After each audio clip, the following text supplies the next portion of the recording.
ඔයගොල්ලෝ වැඩ කරන විදිහට හැරෙන්නවත් බෑ ඉංග්‍රීසි එක. අනිත් අය ක්‍රියාපදයක් කරන් වාක්‍යයක් හදද්දී අපි පැටර්න් කලාවක් හදාගත්ත සරසවිය ඇතුලේ. නේද? මොකද තමයි ගිය සතිය ආවෙත් මම කොහොමද හිටියේ කියලා හිතාගත්ත හැකිනේ. මට පිස්සු වගේ. පෝස්ට් එක ගාගෙන යනකොට එකෙක් ඉරාගෙන යනවා. දුන්නා දීමක් එතන මේක ඇවිල්ලා මාර කට්ටක අවසාන ප්‍රතිඵලය. Winners never quit. Quitters never win.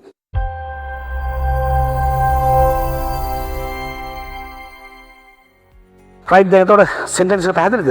මෙතන pattern එකක් තියෙනවා. මොකද pattern එක? Making ice breaking efforts to protect. ඒක pattern එක එළියට ගත්තම make ice breaking efforts to do something. යම් දෙයක් කිරීමට අතිශය දුෂ්කර වූ ප්‍රයත්නයක් දරනවා. මේක ලස්සන pattern එකක්. අනිත් අය ක්‍රියාපදයක් කරන් වාක්‍යයක් හදද්දී අපි pattern කලාවක් හදාගත්ත සරසවිය ඇතුලේ. දැන් ඔයගොල්ලෝ හිතා ගන්නවත් බෑනේ මේවා. මේ pattern එක ඇතුලේ තියෙන කතන්දරේ ඔයගොල්ලෝ හැමෝගෙම ජීවිතවල තියෙන්න ඕන. ඔයගොල්ලෝ වැඩ කරන විදිහට හැරෙන්නවත් බෑ ඉංග්‍රීසි එක. You just try to depend on only on what I give, what I teach. ඔයා රඳා පවතින මම ඔය උගන්වන දේ මත පමණයි. ඒ කියන්නේ you should explore every avenue. ඔයා මේ හැම පාරක්ම හොයන්න ඕන. දැන් නිකම්ම නිකන් තිබ්බ මේක් කියන verb එකනේ මම මේ pattern එකක් කරලා තියෙන්නේ. නිකම් ඉංග්‍රීසි භාෂාවේ ඩික්ෂනරි වල මේක් කියන verb එක. ඒක pattern එකක් කරා. ඒක තමයි සාර්ථකත්වය කියලා කියන්නේ. නිකම්ම නිකන් මේක් කියන කරනවා, දරනවා, හදනවා, උපේනවා කියලා තේරුම දැනගත්තට වඩා ඒක pattern එකක් කරා. මේ ice breaking කියන දේ වෙන adjective එකක් දාන්න. make abortive efforts නිෂ්ඵල ප්‍රයත්න දරනවා. make titanic efforts දවන්ත ප්‍රයත්න දරනවා යමක් කරන්න. if you want to win your life you must have a passion.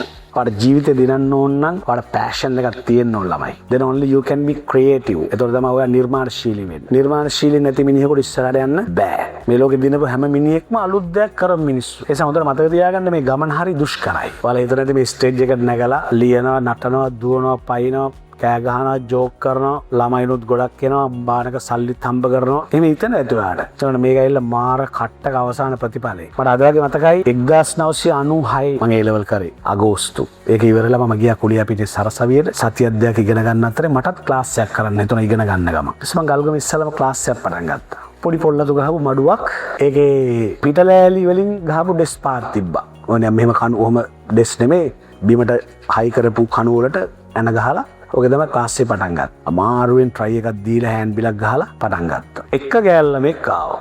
මාර මොරාල් මට. ඇයි එකෙක් ඉන්නවනේ. මටත් අවුරුදු 19යි ඉතින්.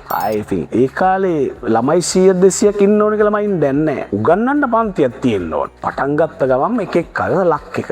දුන්නා දීමක් ඊළඟ සතිය කෙල්ල නැහැ.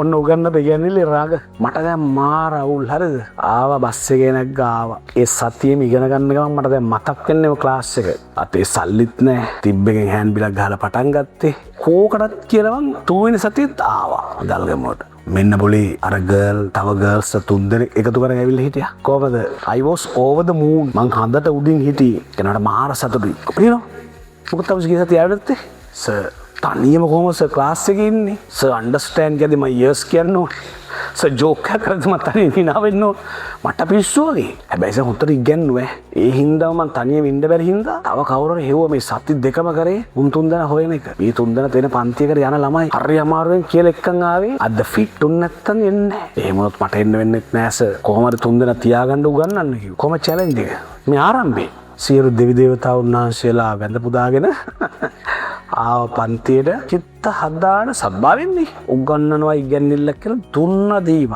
කොහොමද පුතාලා පාඩම් පැහැදිලිද ඔව් sir okay sir thank you sir කියලා ගියා දැන් ඊළඟ සතිය වෙනකල් මම කොහොමද හිටියේ කියලා හිතාගත්ත හැකිනේ ඊළඟ සතියේ 4 දෙනා නවිල හිටියා මම දැන් ෆිට් එක වල මම දන්නවා ක්ලාස් එක හැදෙනවා කියලා පැය භාගයක් විතර පන්තිය පටන් අර උගන්වන්න නැද්දි තව බෝයි කෙනෙක් ආවා මොකෝ පරක්කුනේ කියලා සර් මේක හොයාගන්න බෑනේ මම අර හැමතැනම ගියා ආහාර ගියා අර එහා පැත්තේ අර ප්‍රබුද්ධ කෙනෙක්ට ගියා රේල් පාරේ එහා පැත්තේ පන්ති වල ගියා හැමතැනම මේව හොයාගන්න බෑ යන්තම් අහගෙන යනවා මෙතෙන් දාන්න මොකෝ ආරයි කමන්නේ ඉඳ ගන්න තුන්නා එයා තව ළමයි 3 දෙනෙක් එකතු කරන් ආවා දැන් කීයද 8යිනේ 8යි ක්ලාස් එක තිබුණු ගෙදර අයියගේ පුතත් ඉඳෙව්වා 9යි මිනිහගේ යාළුවෙකුත් එක්කන් ආවා 10යි පළවෙනි පන්ති මාස 3ක් කරා බැහැලා කරා ඇති පළවෙනි පන්තියේනේ මාර ආසාවෙන් කරා මට ඉතින් සෙනසුරාදා ඉරිදා වෙන්නේ කවද්ද කියලා බලන් හිටියේ සල්ලි වැඩක් නැහැ උගන්නන්න තමයි ඕමනාව තියෙන්නේ ඒක ඉරනොත් එක්කම සාමාන්‍ය පෙළ දෙසැම්බර් දැන් සාමාන්‍ය පෙළ පන්තිය පටන් ගන්න හෑන්ඩ් බිල පෝස්ට් එකක් ගහන්න විදිය නෑනේ අරකින් හම්බුණ ගාන මදිනේ යන්නෙන්න ඒ කාලේ හැටියට අතේ පොඩි මුද්දක් තිබ්බ උගස් තියලා පෝස්ට් එකකුත් ගැහුවා පෝස්ට් එක ගාගෙන යනකොට